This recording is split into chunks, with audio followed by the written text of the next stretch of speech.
up on the list. Love boating but can't afford the boat? 3 ways to save big bucks without sacrificing summer fun. Plus, something's fishy. How to spot fish fraud and hook the perfect catch at the supermarket. But first, no money for the future? 4 easy steps to save for the good life. That's at the top of our list right now. A new survey says Americans' top regret when it comes to money, we're not saving enough for retirement. Most of us aren't working the 401k, and almost half have hardly any savings. But never fear, even if you're over 50, those golden years can still be just that. It just takes a little planning. It's at the top of our list. We dream of retirement, the vacations, the free time, the hobbies. But reality has a wake-up call. So we've got this giant disconnect. I'm going to have this fabulous retirement, but I don't have enough money. And none of us want to be in that situation. Author Nancy Tangler says many of us have underfunded our work escape plan, but that doesn't mean we have to drop dead on the job. Our first reality check: if you haven't been saving, adjust your retirement age. You know, I actually think retirement's overrated. It's basically 20 years of unemployment, right?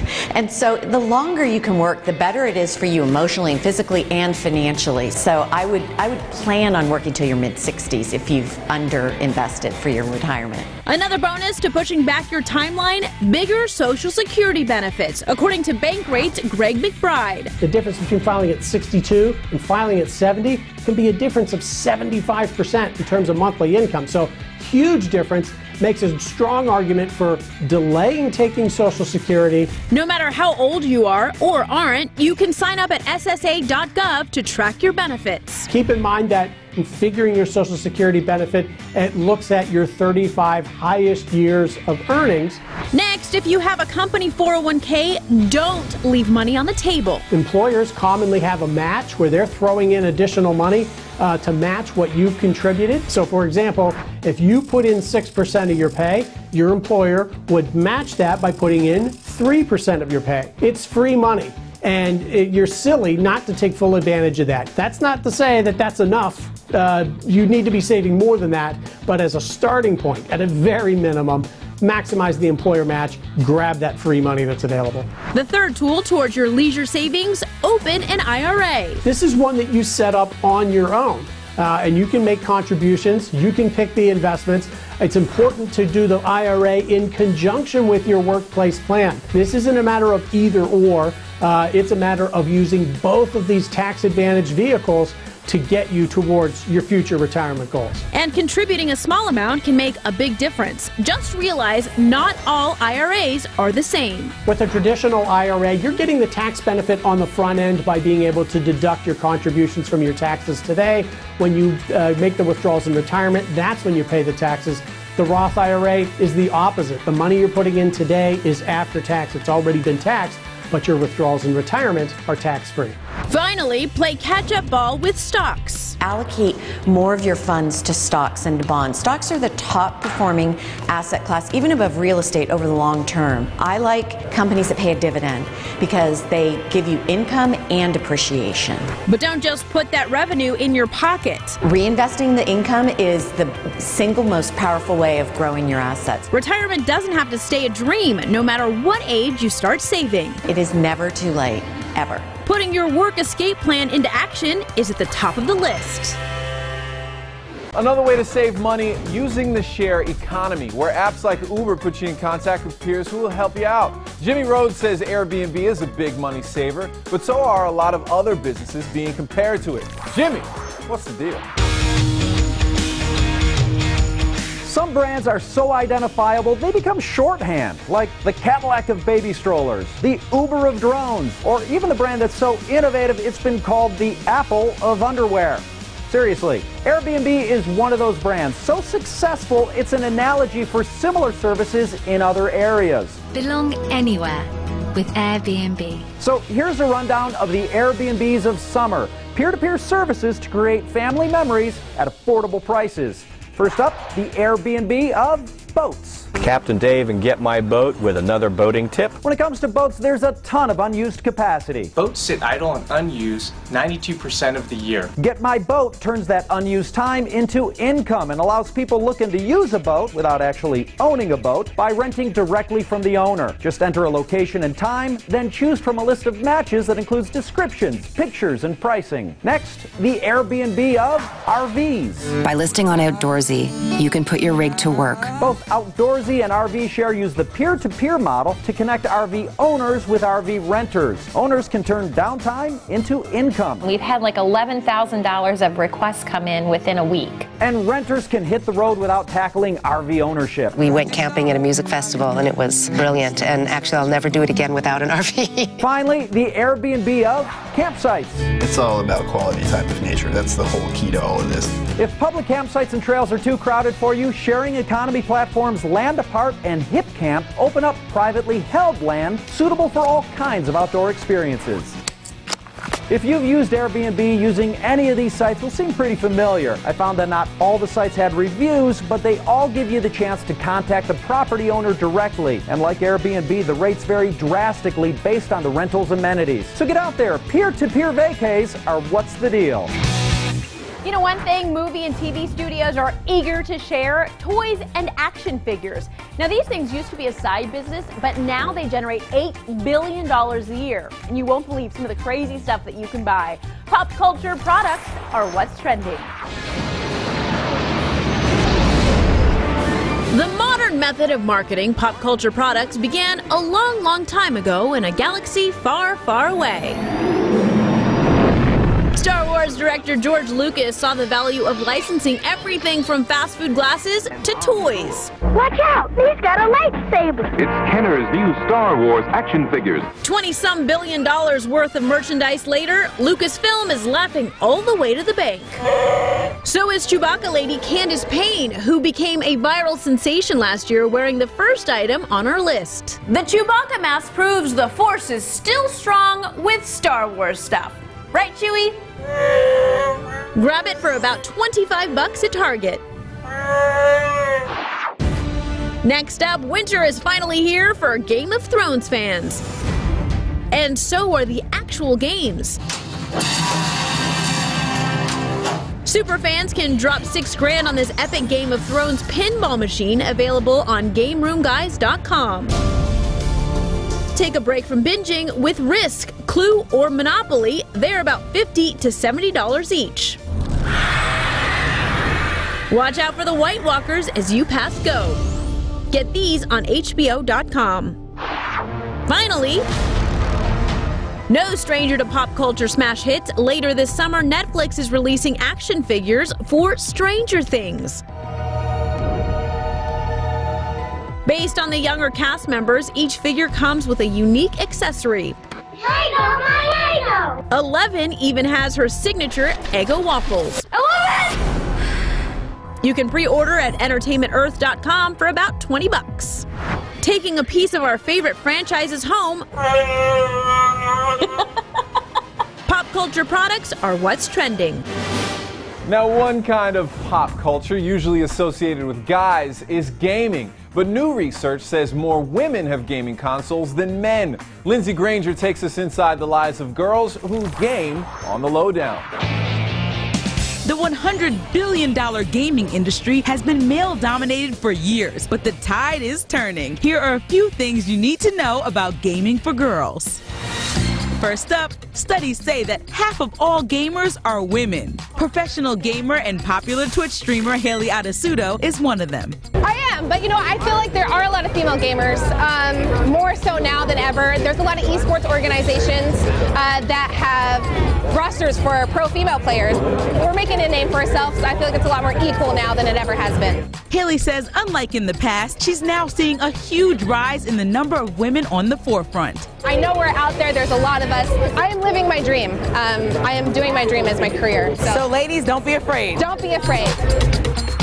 Next up, some girls who game hide their identity, but professional gamer Courtney Williams says it's time to open up.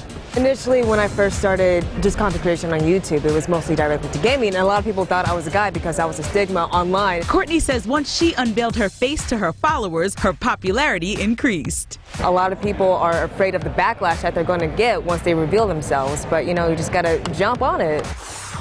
And finally, we need more women developers. According to the Boston Globe, women account for only 3% of game programmers. It's important for us to have a group of diverse women working in game creation, because the more eyes we have, the more people we have working on it, the better games we can come up with. Alexa says if you want to see more women in the gaming industry, you can vote with your wallet. When you see a company hiring women, or you see a game with a strong female lead, buy it, share it, show that the demand is there. Women who win on the lowdown.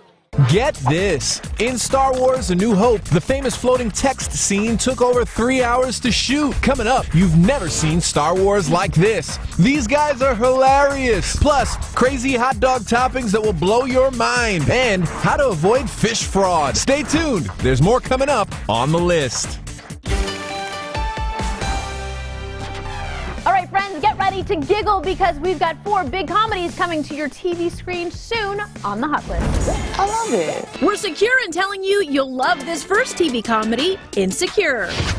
Oh, okay. That's it? If you've yet to watch an episode of HBO's critically acclaimed coming-of-age series, the 8 episodes of the first season will be available to watch for free all day Sunday on HBO.com and HBO's YouTube channel. Then that night, the first episode of Season 2 debuts. We're gonna have some drinks tonight. Ha, ha, ha. Oh, it's gonna be a strong drink. Watch it for a nice reminder, actually many reminders, that navigating the world of dating and business is awkward for all of us. You know what that is? Growth. You're a big girl. Now to a show with big stars. Wet Hot American Summer 10 years later is at number 2. Let's rage! Amy Poehler, Paul Rudd, Elizabeth Banks, Janine Garofalo, Chris Pine, Molly Shannon, Kristen Wiig, and so many other funny folks appear in the 3rd part of the Wet Hot American Summer series, which started as a 2001 cult movie comedy featuring a young Bradley Cooper. Whether or not you've been to summer camp, this will bring you some laughs. You can start streaming all 8 episodes of 10 Years Later on August 4th. Are you saying what I think you're saying? Well, if you're thinking that what I'm saying is what I'm saying, then yes, I'm thinking that what you're saying is what you're saying. Now from Netflix to NBC with the highly anticipated return of Will and Grace at number 3. And this time will be bigger. A bigger show with the same old stars. Deborah Messing and Eric McCormick's sitcom from the 90s and 2000s about a group of friends heads back to the Peacock Network September 28th. And bingo was her name out. It won 16 Emmy Awards throughout its original tenure. How will the revival fare? Watch all 12 episodes to see for yourself. Nobody's changed. And those aren't the only iconic characters coming back for more. The return of Larry David and Curb Your Enthusiasm is at number 4. My friends call me Larry. I like you. What's not to like? Critics and fans alike loved Curb when it was on the air in the 2000s, and after 6 years away, the cast is returning to HBO for season 9 on October 1st. I gotta be a good guy. Yeah, you will look like a good guy here. But I don't really want to be a good guy. I know. If your idea of fun is watching the creator of Seinfeld complain about pretty much everything, this largely improvised show will definitely have you smiling. That's fun. TV comedies bringing back the funny on the hot list. From a hot list to a hot dog list, we're celebrating Franks by making them with 3 toppings that'll blow your mind. Let's check out some unique hot dog toppings on the breakdown. Americans put away about 20 billion hot dogs a year. But let's give that mustard, ketchup, or relish a rest and add some real fun to that footlong. Sliced hot dogs with macaroni and cheese, it's probably something we've all had in our lifetime. But wait till you taste this cheesy goodness as a topping. The mac and cheese hot dog is easy to make. Just fire up some Franks, make your favorite mac and cheese, and bust out the buns. Mix it all together, and you've got a magnificent meal kids and adults will love. But if you really want to set it off, boom! Bacon bits! Let's face it, everything is better with a little bacon. Up next, we've got a Canadian take on an American favorite with the poutine hot dog. All right, so for this next one, you're gonna need to pick up some French fries, cheese curds, and brown gravy. Heat up your French fries, make that gravy, and now you're ready to combine all the ingredients. I must admit, this looks amazing, but if you're gonna eat it, I would suggest using a fork and a knife, because if you pick this up, your hands are gonna be messy for the rest of the night. And the last crazy topper, the jalapeno popper. You'll need to grab a few large jalapenos, cheese-stuffed hot dogs, and a bottle of good old classic mustard. Now hollow out the jalapenos, slide in an uncooked cheese dog, and start grilling. After that, throw them on a bun, slap on some mustard, and chow down. If you're more into dessert or you're a vegetarian, hit up the List Facebook page and watch our latest video, the peanut butter and banana dog. Happy National Hot Dog Day, everybody. Those are some turned up toppings on the breakdown. You know, hot dogs are as much a summertime tradition as stargazing. Very true, but the problem is there's so much light pollution these days that it can be almost impossible to spot anything other than the Big Dipper in most places. That's right, but the International Dark Sky Association, yes, that's a real thing, put together a list of national parks where you can get clear views of the night sky and even the Milky Way. And here are 3 of our favorites on the buzz list. At number 3, Death Valley, California. Close to the Nevada border, Death Valley has almost no light pollution and is considered one of the darkest locations in the world. That's right. The park covers over 3.3 million acres along the southeastern border, and it barely has any of its own light sources, so it's the perfect place to see the elusive Milky Way. Ooh, our second favorite spot for dark skies, Goblin Valley State Park in Utah. It's well known for the rock formations known as hoodoos, which are these weird mushroom-shaped rocks. So cool. And when night falls, this small park northwest of Arches National Park gets plenty dark to see some meteorites as they streak across the sky. And finally, the Blue Ridge Star Park in North Carolina, just north of Asheville in the Blue Ridge Mountains. It was the first park in the southeast U.S. to be designated an International Dark Sky Park. The Star Park is a cool name, too. It's only about 6 acres, but it's super dark and surrounded by a rugged mountain landscape. It's also home to the Bear Dark Sky Observatory, where you can get your stargazing education on. All right, to see the full list of dark sky parks in the U.S. and across the world, go to thelisttv.com. Helping you navigate the night skies on the Buzz List. Mention you're gonna buy fish, and there's always someone flapping their gills about where to buy it, what kind, how to cook it, and on and on and on. Well, I wanted some fish, but I didn't want the bickering, so I went straight to the source. It's On The Lowdown. Wasting time fishing around for info on how to buy the best seafood? We cast our line into the sea of knowledge and reeled in the top 3 things to look out for when buying fish. Oh yeah, look at that. Look at that, ready for the grill. Having grown up fishing the Alaskan waters, Cedar Mulligan of Alaskan Pride Seafood knows his fish, and the first thing he says to look out for is fish fraud. There's actually people who counterfeit fish or label it wrong. How can you tell the difference? The most counterfeited fish you're going to find are typically going to be a salmon, because the look between the farmed and the wild is not much. And then also the whitefish is going to be like tilapia, often is exchanged for like a rockfish, something like a red snapper. So what's something that we can do to see if it's counterfeit or not? Look at price points. If it doesn't make sense, if it's too cheap, then it's probably not going to make sense. You're not going to get a Chilean sea bass for about $10 a pound. It costs them much, much more than that. So you can actually look and see if the whole fish, you can see what it looks like with the skin on. You compare that to what's online. Does it make sense? And the biggest thing is actually just to come into a fish market and find somebody you trust. The next question, fresh or frozen? The great debate is fresh or frozen. When you see a fish just sitting on wet ice, that one is either a truly fresh fish or it is a refresh fish, which is one that was frozen and then thawed out and put on that ice. The downside of that is you actually don't know when it was thawed out. No matter what, use your non-frozen fish within 4 to 5 days. If you get a frozen fish, it usually has a date label on it. You thaw it out a month, 2, 3 months later, and it's perfect. It's just like it came out of the water. And finally, should you go with wild fish or farmed fish? In my professional opinion, the wild fish typically has a better flavor to it. And Cedar says farm doesn't always have the nutrient profile that wild caught does. So how can you tell a good farmed fish versus a farmed fish that may not be that great for you? Look at the box or the package they came in. We have the Marine Stewardship Council. This blue label certifies the fishery was regulated and the fish is safe for consumers. Did we clear things up for you today? You definitely did. Now things won't be as fishy at the market. Reeling in the 411 on fish is what's on the lowdown. Want to binge watch the list? Stream us on Roku. Access more trends, deals, and life hacks on TV's #1 streaming device. Add the list to your Roku now. On the next list, 1. To drink or not to drink. How to make your tap water taste like a mountain spring. 2. Lose weight by eating pasta. Healthy habits that keep Italians slim. And 3. The most fun on 2 wheels. The hot new craze for the whole family. All that on tomorrow's list. Now, if you love a movie, you might watch it again and again. Or you might make a complete remake of the movie with your friends. That is on the viral list. 2005 Star Wars Episode 3 Revenge of the Sith had a budget of about $113 million. This version of Revenge of the Sith, not quite that high. Action. A group of New Zealand friends who call themselves the Knights of Renesmee put together this full movie remake and posted it to Tim Hoekstra's YouTube channel. This is a happy moment, the happiest moment of my life.